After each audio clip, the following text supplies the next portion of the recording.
ត្ថន័យនៃពាក្យថារនាបបាក់ត្រូវយករនាបជួរនេះបង្រៀនអំពី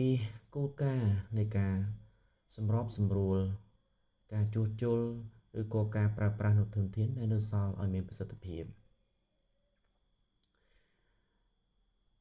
រនាបបាក់គឺសំដៅទៅលើបន្ទះក្តារឬឫស្សីដែលគេបានក្រាលជាប់គ្នាសម្រាប់ធ្វើជាកម្រាលផ្ទះឬគ្រែ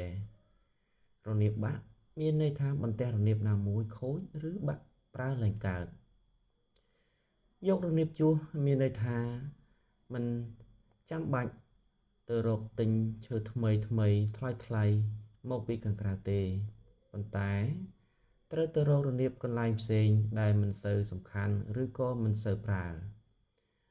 ដើម្បីយកមកដាក់ជំនួសកន្លែងដែលបាក់នោះ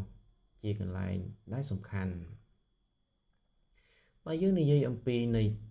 ធៀបវិញពាក្យស្លោកនេះបានអប់រំយើង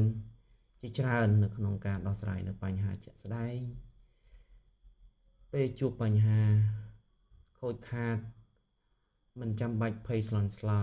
ឬក៏ទាមទាររបស់ថ្មីភ្លាមនោះទេត្រូវតែចេះគិតគូរពីធនធានដែលមាននៅក្នុងជុំវិញខ្លួនជាមុនសិន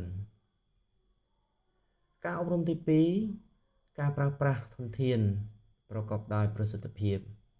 វាបង្រៀនឲ្យចេះរៀបចំនៅ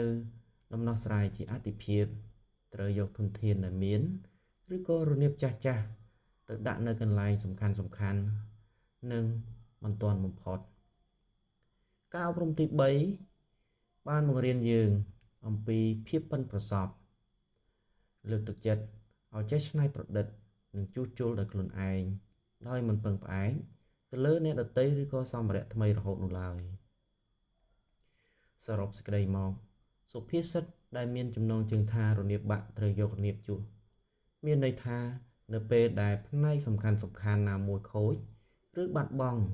យើងត្រូវចេះដោះដូរឬប្រើប្រាស់ធនធានពីផ្នែកដែលមិនសំខាន់មកជួសជុល